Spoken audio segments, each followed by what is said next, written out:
전도서 파노라마. 주제: 하나님을 경외하라. 이것이 사람의 본분이다. 전도서는 다윗의 아들 예루살렘 왕 전도자의 말씀이라 하고 시작이 됩니다. 무엇을 감추고 있는지 아십니까? 솔로몬이라는 이름입니다. 왜 그랬을까?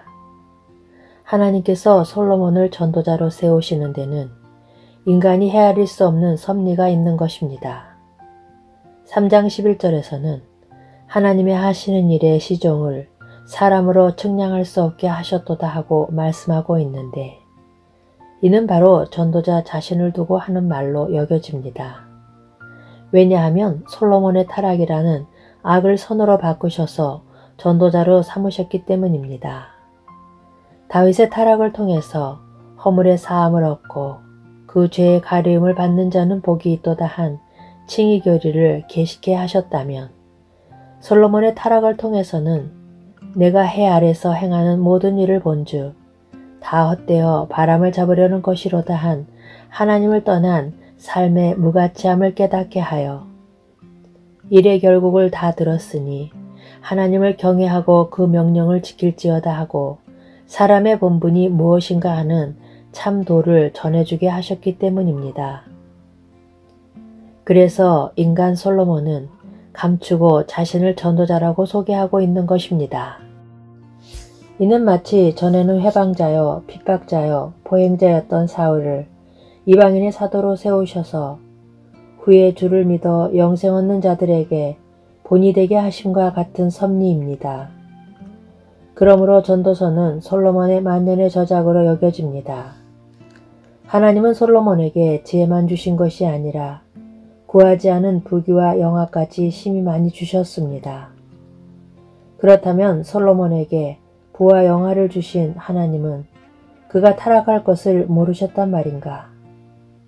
지혜를 허락하신 하나님은 솔로몬의 타락도 허용을 하신 셈입니다. 권세는 왕이요 지혜는 추종을 불허하고 부귀 영화는 비할 자가 없었던 솔로몬이 밑바닥까지 타락했던 뼈아픈 경험이 없었다면 불신자들이 추구하는 모든 사상과 욕망과 심리 상태를 꿰뚫어 보고 있는 전도서는 기록되지 못했을 것입니다.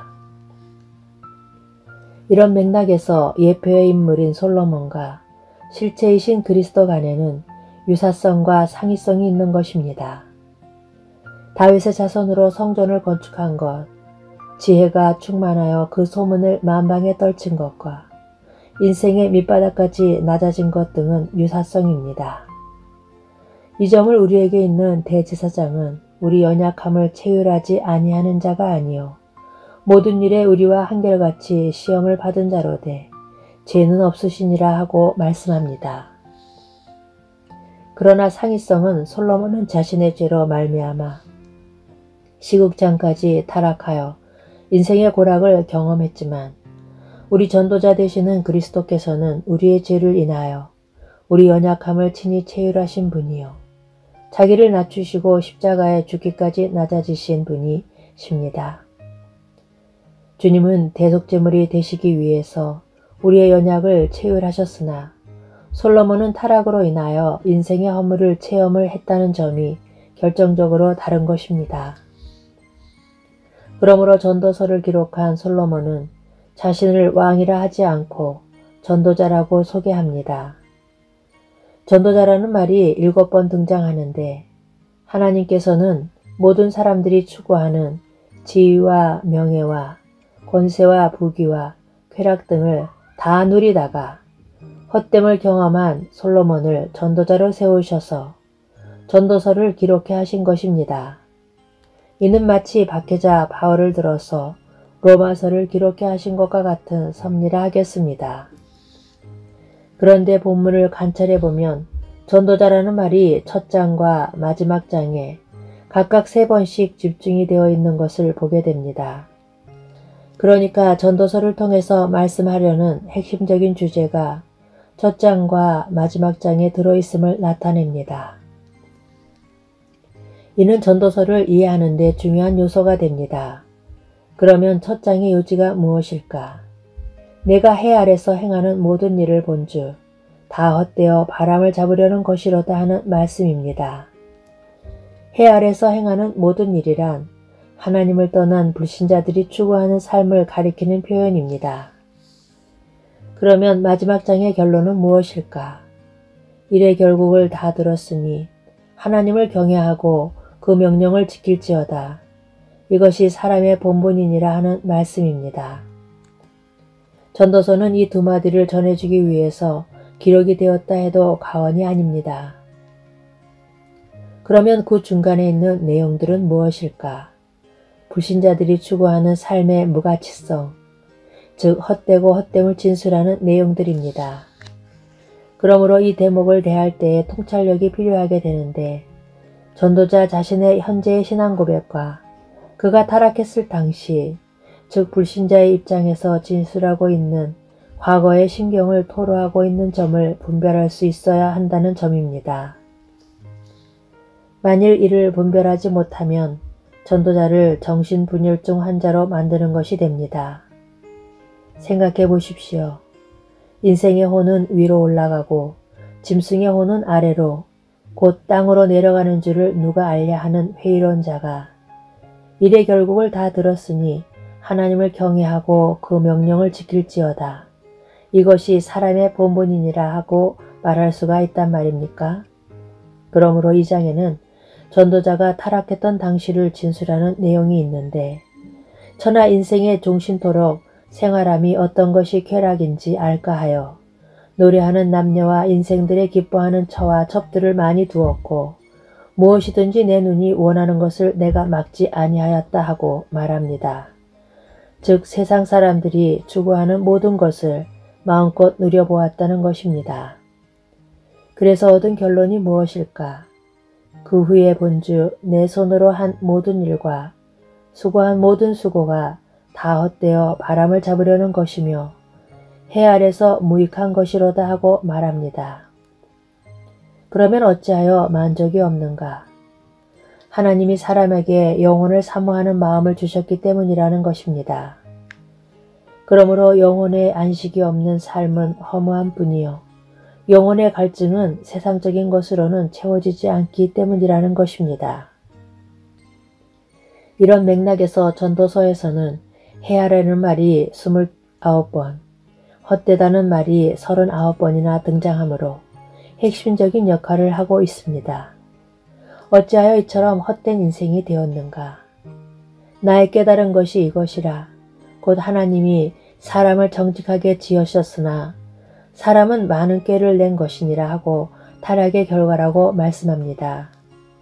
그러므로 해야라는 말은 자연인, 즉 육에 속한 자의 삶을 가리키는 표현이고 헛되다는 말은 허무주의자의 독백이 아니라 하나님을 떠난 삶의 무의미, 무가치성을 나타내는 말입니다.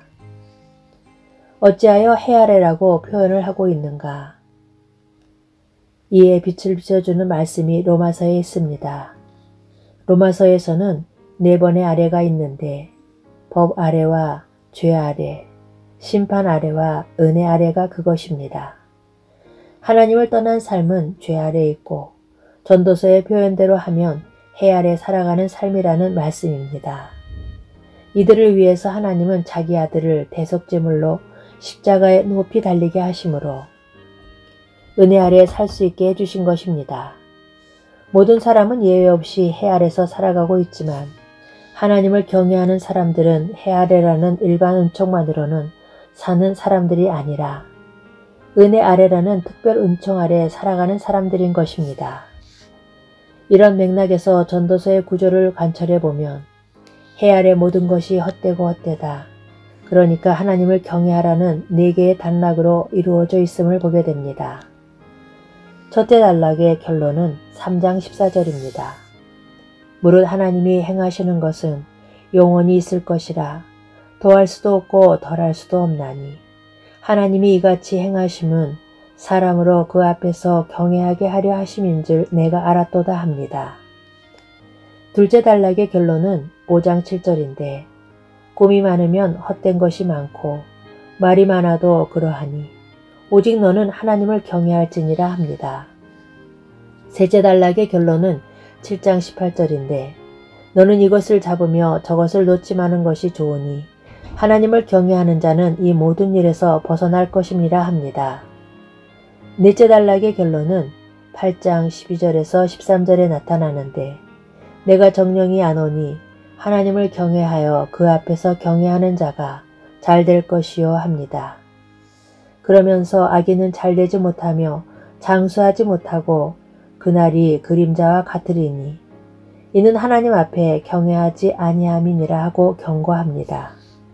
그리하여 도달하게 된 결론은 너는 청년의 때 곧 건거한 날이 이르기 전 나는 아무 낙이 없다고 할 때가 가깝기 전에 너희 창조자를 기억하라 하고 권면하면서 일의 결국을 다 들었으니 하나님을 경외하고 그 명령을 지킬지어다. 이것이 사람의 본분이니라 하는 총결론에 이르는 것입니다. 그러면 일의 결국을 다 들었으니 하나님을 경외하라 하는데 어떻게 하는 것이 하나님을 경외하는 것인가를 형제는 말해줄 수가 있습니까? 이는 쉬운 듯하나 중요한 문제입니다. 왜냐하면 예수 그리스도 없이도 하나님을 경외할 수 있는 양 말해서는 아니 되기 때문입니다. 하나님 경외의 근본은 하나님과 화목해야만 가능해지는 것이요. 하나님과 화목하는 것이 가능해지는 것은 그리스도의 구속으로 말미암아 뿐이라는 점에 확고해야 하는 것입니다. 그러므로 우선적으로 인식해야 할 점은 하나님이 사람을 정직하게 지으셨으나 사람은 많은 꾀를 낸 것이라 한 타락한 인간은 하나님과 단절이 되어 있는 상태라는 점입니다.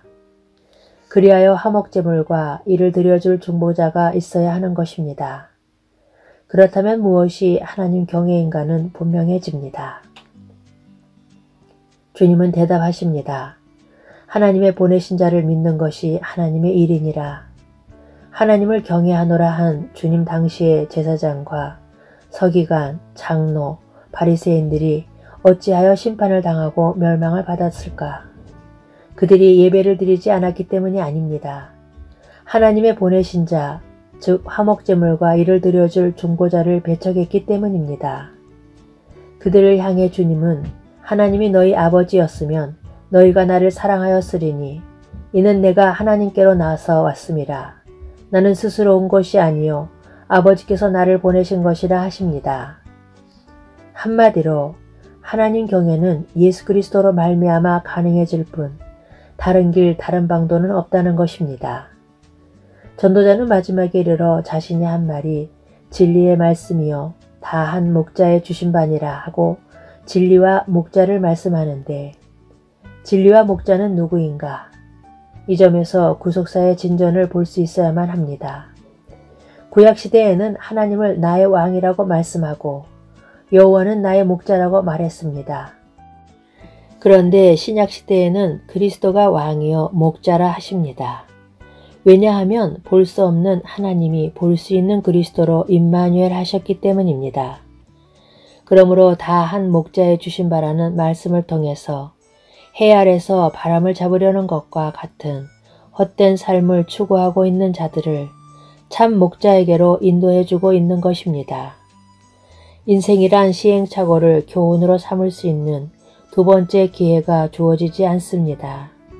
그러므로 전도서는 해 아래 살아가는 모든 사람들이 추구하는 온갖 것을 다 소유하고 경험해본 한 전도자의 뼈아픈 충고를 통해서 읽는 이와 듣는 자로 하여금 슬피 울며 이를 가는 일을 당하지 않게 하시려는 하나님의 또 다른 구원 초청인 것입니다. 전도서는 유대인들이 초막절에 낭독했다고 합니다.